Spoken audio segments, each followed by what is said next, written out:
Hello, my amazing second grade artists. This week, friends, we are going to be starting a new art project inspired by our last artist of the school year. Her name was Mary Blair.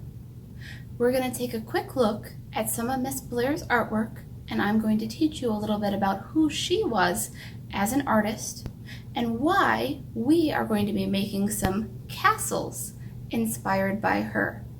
So let's go take a look at what art materials we need and find out a little bit more about Miss Blair and her artwork before we get started today, friends.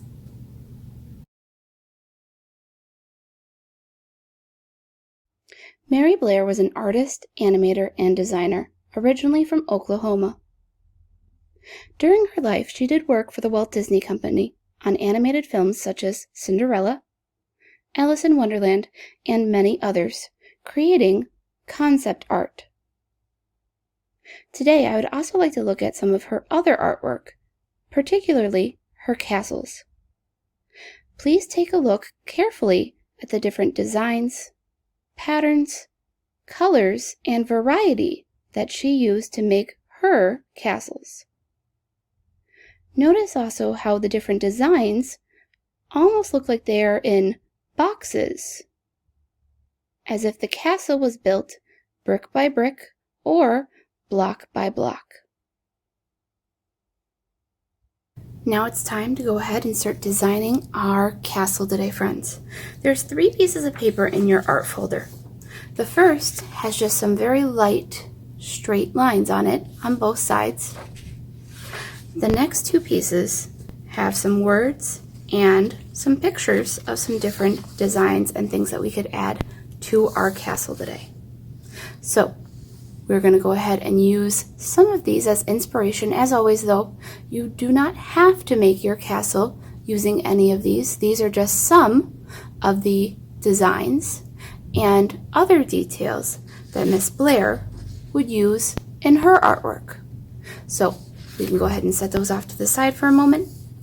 I'm going to go ahead and pick up this paper now, friends. Now, I did put 2 grids on there. I know some friends might want to make a simpler castle. That's why there's some larger boxes. Or if you really are into castles, maybe you might use the other side that has some smaller boxes to make more of your designs. You can decide which side you would like to use and which way your castle is going to go.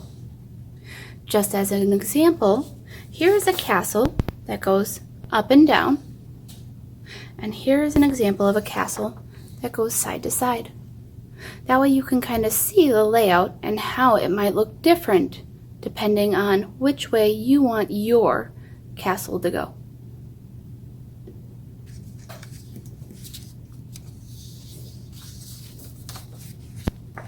So the first thing I need to add on my castle today would be a door.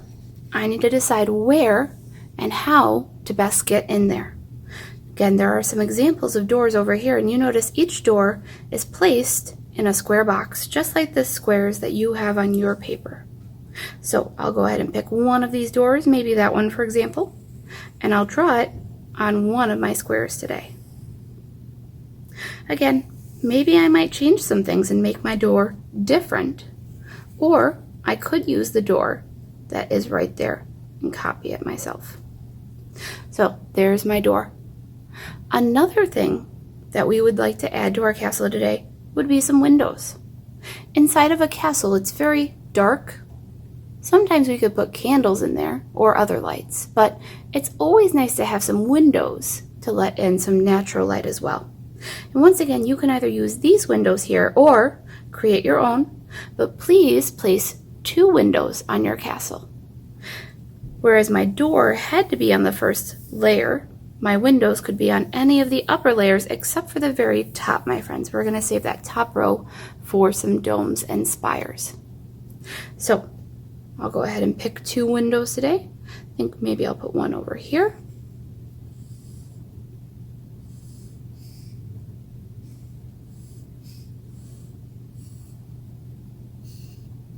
And maybe I'll put one down here. And again, you could use the same window if you would like, or if you want to create greater variety in your art, try picking 2 windows that are different. Now it is time to kind of branch out a little bit, friends. I need to fill in the rest of my castle starting from the bottom, working my way up with some of these extra things. One thing I might want to put on my castle, for instance, maybe I could put a clock face or a sun, or I could put something else as well. If you notice on my example though, friends, I used more than one box. For instance, on this one I used 1, 2, 3, 4 boxes to fit it in because these things have a lot of details on them.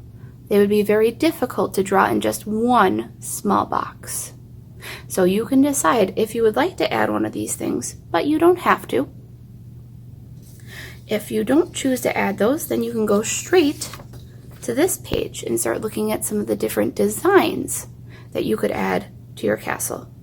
These are just a few of the thousands of different designs and patterns that Miss Blair made on her castles. I'm going to go ahead now, artists. I'm going to use, I think, maybe one of my suns on mine, and I'm going to start filling in my designs with my pencil first, and I'll show you how it could look when I'm done drawing my designs in pencil first. Here I go.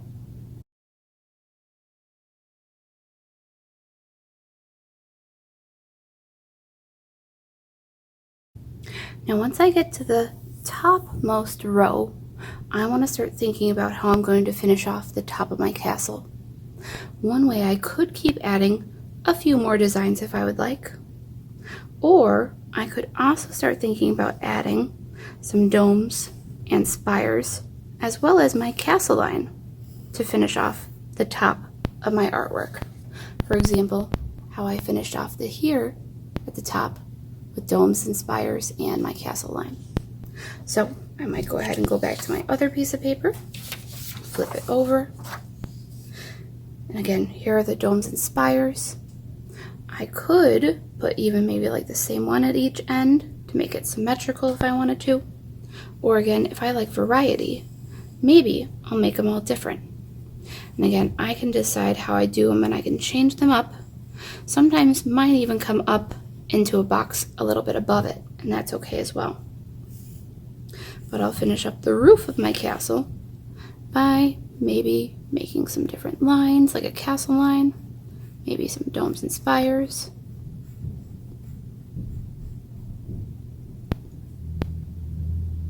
Maybe I could even add one more design if I wanted.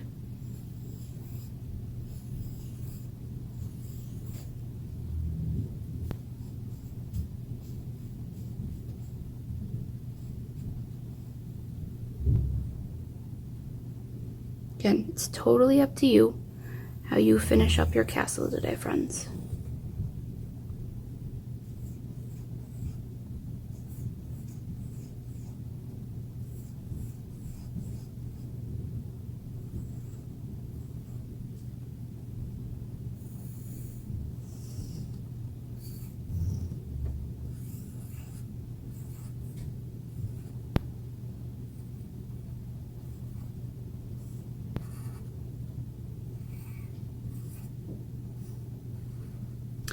Once my castle is finished with my pencil today though, I'll go ahead and use something like either a black marker or a black Sharpie to start tracing up my designs. And the question I've heard the most, friends, is do I also need to trace my boxes?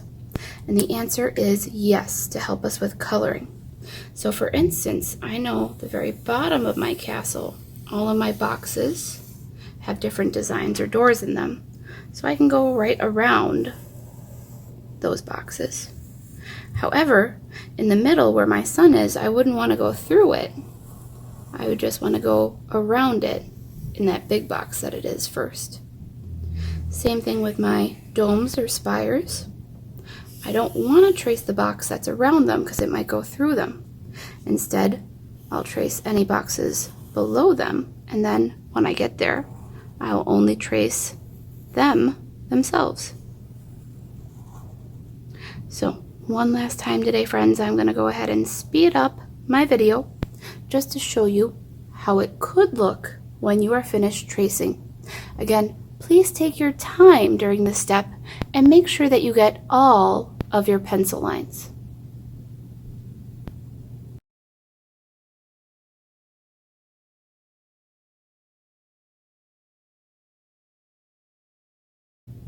Here's how my castle turned out today once I was finished tracing. Now again, friends, I know that was a lot of steps for today. If you have some time to finish tracing, please do it today. If not, maybe come back to it on another day. And as always, remember, your artwork should look different than mine. Maybe you use different designs or different doors. Maybe you turned your castle a different way. But however you want to make your artwork is important, friends. When I am done today, I'll go ahead and make sure that I put my art back in my folder, unless I did this video,